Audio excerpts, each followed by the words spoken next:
చూస్తున్నాం Israel తగలబడిపోతోంది.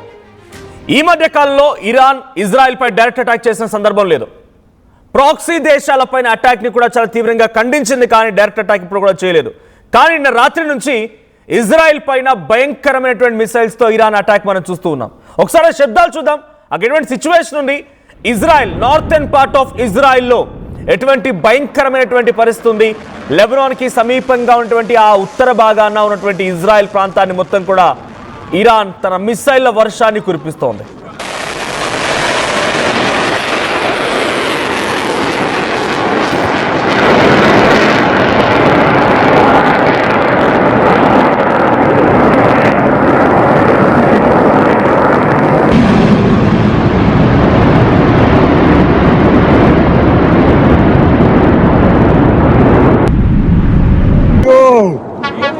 لازم نفعل على المكان.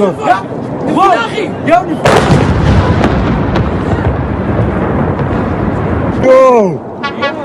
لازم نفعل. الصواريخ الإيرانية والله الصواريخ الإيرانية. Israel గగనతలం పైకి ఎర్రగా చిన్నగా నక్షత్రం వలె మిసైల్ దూసుకొచ్చి ఆ ప్రాంతాన్ని మొత్తాన్ని కూడా చుట్టుముట్టేశాయి.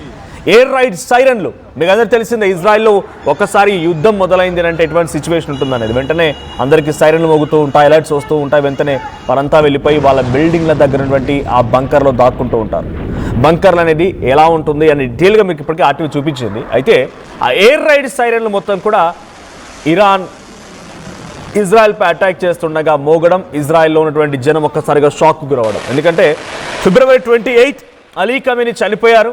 అలీ ఖమేనీ అమెరికా అంతమొందించింది. ఆ తర్వాత నుంచి ఇప్పటి వరకు గల్ఫ్ కంట్రీస్ పైన అటాక్కి పరిమితమైనటువంటి ఇరాన్ మళ్ళీ చాలా రోజుల తర్వాత ఇజ్రాయెల్పై అటాక్ చేసింది. జూన్ 2025 ఏడాది క్రితం మనం చూసాం ఇరాన్ ఇజ్రాయెల్ వార్ ఏ స్థాయిలో జరిగిందని. ఏడాది క్రితం వరకు అయితే రెండు దేశాలు డైరెక్ట్గా ఒకరినొకరిపై దాడి చేసుకున్న, ఇరాన్పై ఇజ్రాయెల్, ఇజ్రాయెల్పై ఇరాన్ ఈ దాడి కొనసాగింది. కానీ ఇప్పుడు ఈ మధ్యలో ఫిబ్రవరి 28న అలీ ఖమేనీ చనిపోయినప్పటి నుంచి ఏ ఒక్క మిసైల్ ఇజ్రాయెల్ వైపు నుంచి కానీ ఏ ఒక్క మిసైల్ ఇరాన్ వైపు నుంచి కానీ వదిలినటువంటి దాఖలాలు లేవు.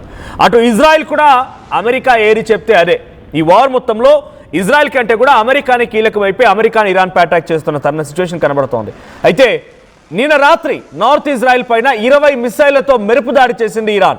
20 మిసైల్ని గాల్లోనే పేల్చేశామంటోంది ఇజ్రాయెల్. అయితే తమ మిసైల్స్ని ఇజ్రాయెల్ ధ్వంసం చేశాయంటూ వీడియోలు రిలీజ్ చేసింది ఇరాన్ మిలిటరీ అధికారులు. ఇక ఇరాన్ దాడుల పైన ట్రంప్కి నెతన్యాహు కూడా ఫోన్లో సంప్రదించారు. సో ప్రతీకార దాడులు వద్దంటూ నెతన్యాహుకి ట్రంప్ ఆదేశాలు జారీ చేశారు.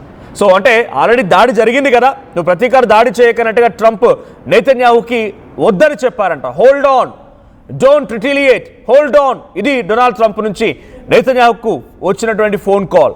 ట్రంప్ ఆదేశాలను కూడా లెక్క చేయకుండా నెతన్యాహు టెహరాన్పై మిసైళ్ల వర్షం కురిపించాడు.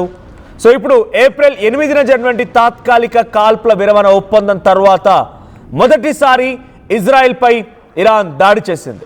లెబనాన్పై దాడిని వ్యతిరేకిస్తూ ఇజ్రాయెల్పై ఇరాన్ భీకర అటాక్ చేసింది. ఇరాన్పై ఇజ్రాయెల్ ప్రతీకార దాడులతో తీవ్ర ఉద్రిక్తత పరిస్థితులు నెలకొన్నాయి. ఇప్పుడు ఇరాన్పై కూడా ఇజ్రాయెల్ అటాక్ చేస్తోంది. టెహరాన్ ప్రాంతాన్ని చుట్టుముడుతోంది Israel missile. Israel drones and missiles Tehran నగరాన్ని మొత్తాన్ని కూడా అతలాకుతలం చేస్తూ ఉన్నాయి. ఏప్రిల్ 8న కొంత సీజ్ ఫైర్ అంటూ మాట్లాడుకొచ్చారు. అదేంటి, Donald Trump, Israel and Iran. So Israel ఎక్కడ డైరెక్ట్గా నేను ఆపేస్తానని కానీ నేను మొదలు పెట్టాను కానీ చెప్పలేదు. అమెరికా ఏది చెప్తే అదే. అమెరికా ఓకే అంటే ఓకే, అమెరికా లేదంటే లేదు, అంతే. అంతవరకు మాత్రమే మాట్లాడుకొచ్చింది ఇజ్రాయెల్. కానీ ఇప్పుడు ఎందుకు అటాక్ జరిగింది మరి? ఎందుకున్న ఫలంగా ఇజ్రాయెల్పై అమెరికా ఇంతటి స్థాయిలో అటాక్ చేయాల్సి వచ్చిందనంటే ప్రాక్సీ దేశాలు, ఉదాహరణకి ఇరాన్కి సపోర్ట్గా ఉన్నటువంటి దేశాల్లో లెబనాన్, సిరియా, యెమెన్స్ ఇవన్నీ కూడా ఉన్నాయి. అటువైపు నుంచి పలిస్తీనా వేరుపాటు వాదం ఇది కూడా ఉంది. వీళ్ళంతా హమాస్, హెజ్బోల్ లాంటి వ్యవస్థలు కూడా ఇరాన్కి మద్దతుగా ఉంటూ ఉన్నాయి. సో ఇప్పుడు నిన్న 2 రోజుల క్రితం అప్పటి నుంచి ఇజ్రాయెల్ లెబనాన్ పైన వైమానిక దాడులకు దిగింది, ఎయిర్ స్ట్రైక్స్కి దిగింది. దీంట్లో 11 మంది చనిపోయారు. చాలా భయంకరమైనటువంటి విధ్వంసకర పరిస్థితులు లెబనాన్లో నెలకొన్నాయి. 7th నుంచి మొదలుకుంటే 7th ఉదయం నుంచి మొదలుకుంటే రాత్రి ఈరోజు తెల్లవారుజాము వరకు కూడా లెబనాన్ పైన ఇజ్రాయెల్ వైమానిక దాడులతో భయంకరమైనటువంటి దాడులకు పాల్పడింది. ఇప్పటివరకు అఫీషియల్ రికార్డ్స్ ప్రకారంగా లెబనాన్ గవర్నమెంట్ అనౌన్స్ చేసినటువంటి రీతి చూస్తే 11 డెత్స్ ఉన్నాయి అండ్ మల్టిపుల్ ఇన్సిడెంట్స్లో వారందరూ కూడా గాయాలపడ్డవారు ఉన్నారు. సో దీనికి ప్రతీకార దాడి ఇరాన్ ఏం చెప్తోంది? సెల్ఫ్ డిఫెన్స్ అంటోంది. లెబనాన్పై అటాక్ చేశారు, అక్కడ హెజ్బొల్లా వ్యవస్థలపై అటాక్ చేశారు, కాబట్టి మేము సెల్ఫ్ డిఫెన్స్లో భాగంగానే ఇజ్రాయెల్పై అటాక్ చేస్తున్నాం. అక్కడ అటాక్ చేసిన వాళ్ళు ఏ క్షణమైనా మళ్ళీ మా దాకా వస్తారు, మాకు తెలుసు. మా ప్రాక్సీ దేశాలపై అటాక్ చేయొద్దని మేము చాలా క్లియర్గా మా కండిషన్లో పేర్కొన్నాం. ప్రాక్సీ దేశాలపై అటాక్ చేస్తే మేము ఊరుకోమని రకంగా చాలా స్పష్టంగా తెలియజేశాం. కానీ మళ్ళీ మీరు ప్రాక్సీ దేశాలపైన వరుసగా లెబనాన్ పైన, సిరియాల పైన, యెమెన్స్ పైన అటాక్ చేస్తూ ఉంటే చూస్తూ ఊరుకోలేమనేది ఇరాన్ చెప్తున్నమాట. మొన్న అమెరికా ఏం చేసింది? బందర్ అబ్బాస్ పోర్ట్పై అటాక్ చేసింది, సీ మైన్స్ పెడుతున్నప్పుడు నౌకలను అటాక్ చేసింది, సీ మైన్స్ని గమనించి గుర్తించి వాటిని పేల్చే ప్రయత్నం చేసింది. సో కొంత సౌతర్న్ ఇరాన్లో కూడా అటాక్ చేసే ప్రయత్నం అమెరికా చేసింది. కారణం ఏంటి అని అంటే సెల్ఫ్ డిఫెన్స్. మాపై అటాక్ చేస్తారన్నటువంటి భయంతోనే మేము సెల్ఫ్ డిఫెన్స్ చేస్తాము, ఇది అమెరికా చెప్తున్నమాట. ఇప్పుడు యాజ్ ఈజ్ ఇరాన్ అదే చెప్తోంది, self defence, tit for tat. Self డిఫెన్స్లో భాగంగానే ఇజ్రాయెల్పై అటాక్ చేశాము. ఇరాన్ అటాక్ చేసినంత మాత్రం ఇజ్రాయెల్ ఏం సైలెంట్గా ఉండిపోలేదు. ఇజ్రాయెల్ టెక్నాలజీ పరంగా, దేశం పరంగా, పాపులేషన్ పరంగా చిన్న దేశం అయినా టెక్నాలజీ పరంగా ఇరాన్ని తలదనేటువంటి దేశం Israel.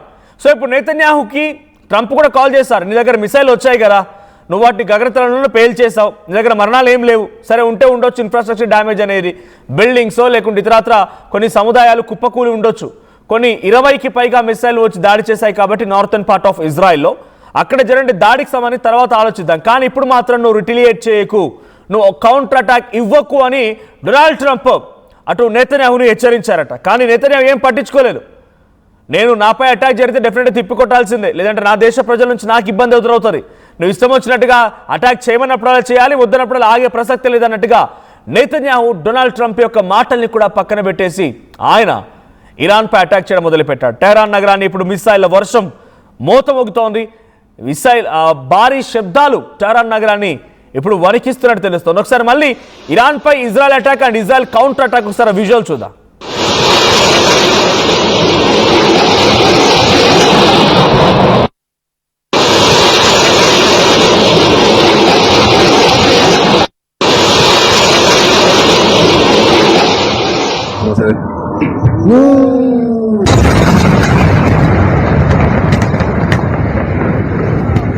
¡Corre, guacho, corre! ¡Vas a hacer! ¡Corre, guacho, dale! ¡La casa, la casa!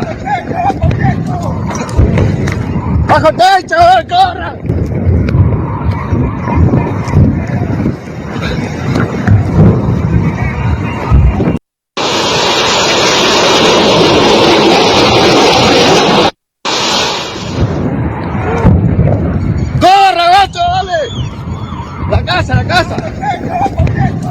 At present Iran పై కూడా ఇజ్రాయెల్ భయంకరమైనటువంటి దాడులతో రెచ్చిపోతోంది. టెహరాన్ నగరాన్ని బాంబులతో చుట్టుముట్టేసింది. టెహరాన్ నగరాన్ని మొత్తాన్ని కూడా వణికిస్తోంది ఇజ్రాయెల్.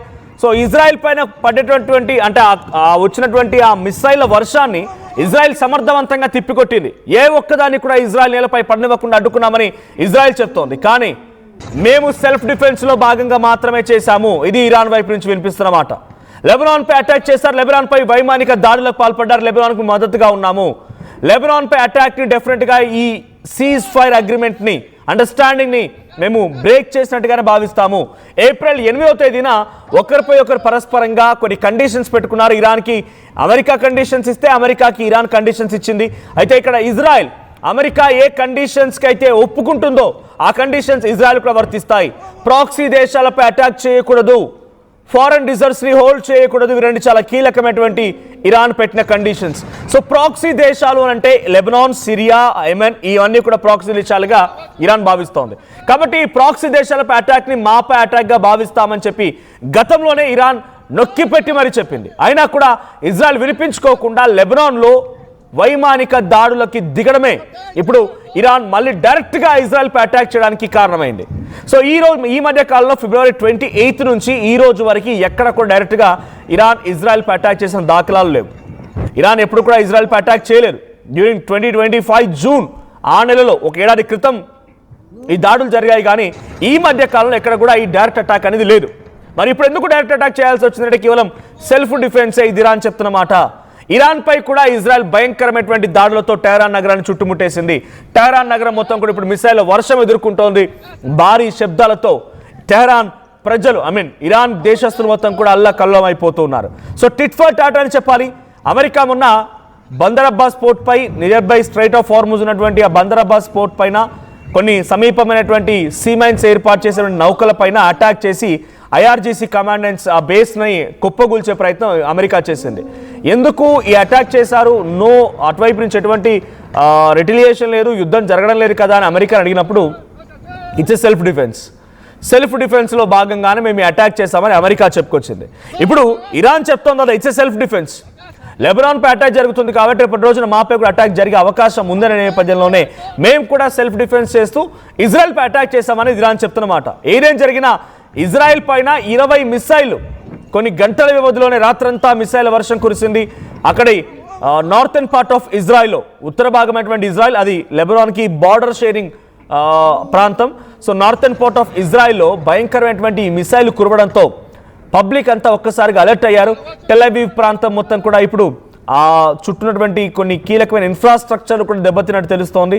ఇంకోవైపు ఇజ్రాయెల్ అటాక్ మొదలుపెట్టేసింది, మా పైన ఇజ్రాయెల్ వర్షం కురిపించిన ఇరాన్ని వదిలిపెట్టే ప్రసక్తి లేదని చెప్పి డొనాల్డ్ ట్రంప్ యొక్క హెచ్చరికను కూడా పట్టించుకోకుండా నెతన్యాహు వివరిస్తున్నారు.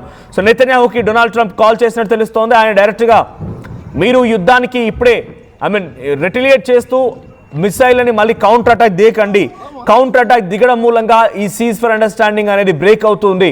సో డెఫినెట్గా మనం చర్చిద్దాం, ఇన్ఫ్రాస్ట్రక్చర్ డ్యామేజ్ గురించి కూడా మనం మాట్లాడదాం, ఇరాన్పై అటాక్ చేయడానికి సమయం సందర్భం అనేది డెఫినెట్గా మనం తీసుకుందాం. కానీ ఇప్పుడు వద్దు అని చెప్పి నెతన్యాహుకి ఒక రిక్వెస్ట్ పెట్టారు డొనాల్డ్ ట్రంప్. కానీ నెతన్యాహు మాత్రం దాన్ని పట్టించుకోలేదు. డొనాల్డ్ ట్రంప్ యొక్క వ్యాఖ్యల్ని పక్కన పెట్టి మరి ఇరాన్పై అటాక్ చేస్తున్నారు. సో లాస్ట్ 24 hours నుంచి కంటిన్యూస్ ఎక్స్చేంజ్ ఆఫ్ వార్ జరుగుతోంది. మిసైల్ వర్షం ఒకరిపై ఒకరు కురిపించుకుంటూనే ఉన్నారు. మరి ఇప్పుడు డైరెక్ట్గా గతంలో యుద్ధం ఇంతటి స్థాయిలో మొదలైందే ఇరాన్ ఇజ్రాయెల్ మధ్యలో.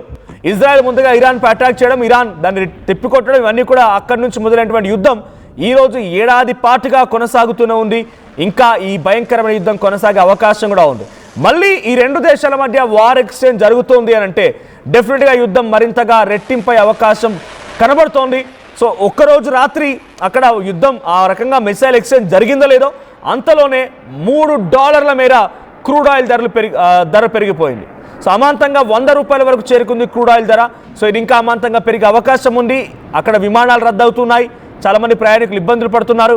యుఏఈ, సౌదీ, బహ్రాన్, బనామా, కువైట్, ఖతార్ లాంటి ప్రాంతాల్లో కూడా విమానాలు రద్దయిపోయాయి. ఎందుకంటే వైమానిక దాడులు, ఒకరిపై ఒకరు మిసైల్ వర్షం కురిపించుకుంటున్నారు కాబట్టి మార్గ మధ్య ఉన్నటువంటి దేశాలు తమ విమానాలు కనుక అక్కడి నుంచి ఎగరగనిస్తే అవన్నీ కూడా ఈ మిసైల్ దాడికి, డ్రోన్ల దాడికి అవి కూడా పూర్తిగా ధ్వంసమయ్యే అవకాశం ఉంది. కాబట్టి ఇప్పుడు మళ్ళీ మిడిల్ ఈస్ట్లో ఉద్రిక్తత పరిస్థితి రెట్టింపైంది. ఇది ఎక్కడి వరకు కొనసాగుతుందో చూడాలి.